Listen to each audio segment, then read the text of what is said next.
Biryani, white rice, chapati, idli, dosa இந்த மாதிரி எல்லாத்துக்கூடயும் நல்லா சூப்பராக ஜெல்லாகக்கூடிய சிக்கன் குருமா எப்படி செய்கிறதுன்னு பார்க்கலாம்.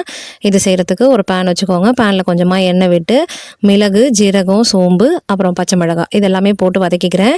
இஞ்சி பூண்டு அப்படியே முழுசாக போடுறீங்கன்னா இந்த இடத்துல இஞ்சி பூண்டு போட்டு அப்படியே எண்ணெயில் இதோட வதக்கிக்கோங்க. இல்லை பேஸ்ட்டாக போடுறீங்கன்னா வெங்காயத்தோடு போட்டுக்கோங்க. இப்போ இதை போட்டு வெங்காயம் இங்கே 3 வெங்காயம் நறுக்கி வச்சுருக்கேன். அதையும் இது கூட போட்டு நல்லா வதக்கிட்டு இது கூட கொஞ்சம் தேவையான அளவு தக்காளி, உப்பு போட்டு நல்லா வதக்கிக்கிறேன். நான் இஞ்சி பூண்டு பேஸ்ட்டு போட மறந்துட்டேன். அதனால் இந்த டைமில் நான் போட்டுக்கிறேன். ஸோ எல்லா இஞ்சி பூண்டு, தக்காளி, வெங்காயம் எல்லாமே நல்லா வேகட்டும். இது கூட நான் ஒரு மூடி தேங்காவை பத்தை போட்டு எடுத்துருக்கேன். ஸோ அதையும் இது கூட எண்ணெயிலே 2 நிமிஷம் வதக்கிட்டு கொஞ்சம் மஞ்சத்தூள், தேவையான அளவு மிளகாய் தூள் போட்டு இதையும் நல்லா வதக்கி எடுத்துகிட்டு ஆறுனதுக்கு அப்புறமா நல்லா அரைச்சி பேஸ்ட்டாக எடுத்து வச்சுக்கிறேன்.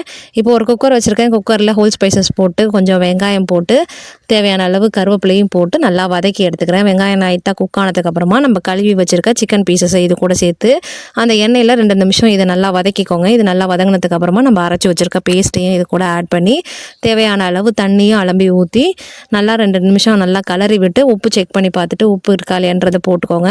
இது மேலே கொஞ்சமாக புதினா இலைகளை தூவி விசிலில் ஒரு 4-5 விசில் விட்டு எடுத்தீங்க அப்படின்னா நல்லா சூப்பரான சிக்கன் குருமா சூப்பராக ரெடி ஆகிடுச்சு. இது மேலே கை நிறைய கொத்தமல்லி இலை தூவி நல்லா சூப்பராக சாதத்தோட இல்லை சப்பாத்தி, இட்லி, இல்லை பிரியாணி இந்த மாதிரி நீ எது கூட வேணாலும் சூப்பராக ட்ரை பண்ணி பாருங்கள்.